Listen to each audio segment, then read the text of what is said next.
جی جناب، السلام علیکم۔ وعلیکم السلام ورحمۃ اللہ۔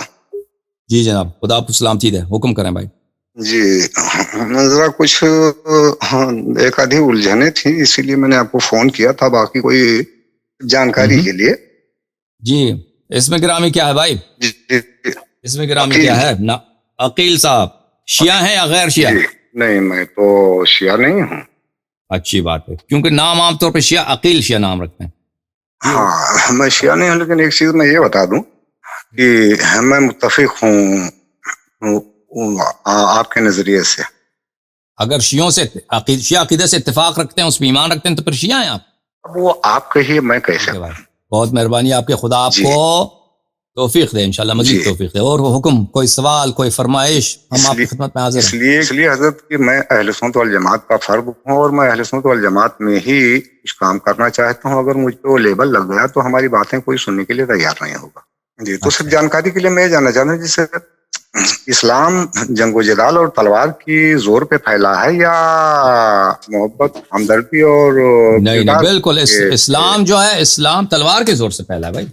اسلام جو انڈیا پہنچا ہے، اسلام جو مختلف ملکوں میں، یہ زبردستی بیچارہ ہے جی ہاں۔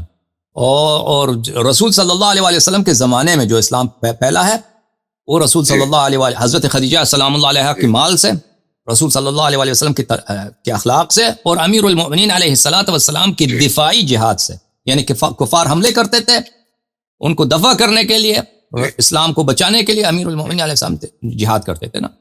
تو اس کے بعد جب اسلام پھیلا ہے، تو اسلام رسول صلی اللہ علیہ وسلم کے بعد اسلام جو ایک چاقو بن گیا چوروں کے ہاتھ میں۔ تو انہوں نے وہ تو الگ چیز ہوئی، وہ تو میں سمجھ رہا ہوں، ایسا نہیں ہے۔ میں جانتا ہوں کہ جو اسلام پھیلا ہے، اصل میں اسلام ہے ہی نہیں جسے ہم لوگوں نے اسلام سمجھ کے تھاما ہوا ہے،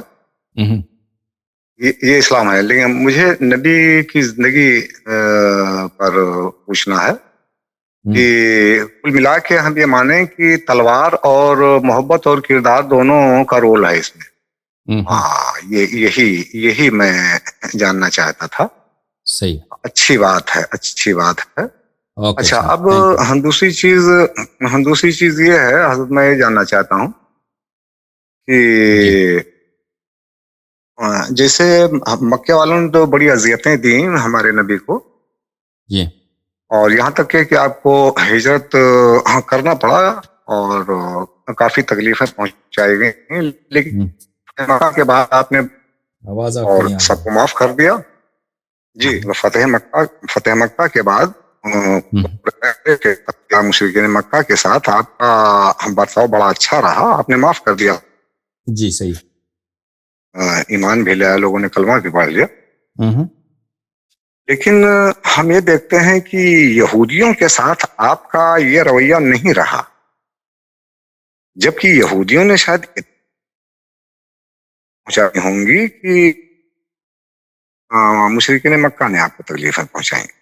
یہودیوں کے ساتھ بھی وہی رویہ رکھا رسول پاک صلی اللہ علیہ وسلم نے، ان کے ساتھ صلح کیا تھا نا، معاہدہ کیا تھا۔ تو جنگ غزوہ خندق جب پیش آیا، تو اس وقت سب کفار جمع ہو گئے تھے مسلمانوں کو قتل عام کے لیے، اور یہودیوں نے اپنا معاہدہ توڑا تھا اور ان کا ساتھ دیا تھا نا۔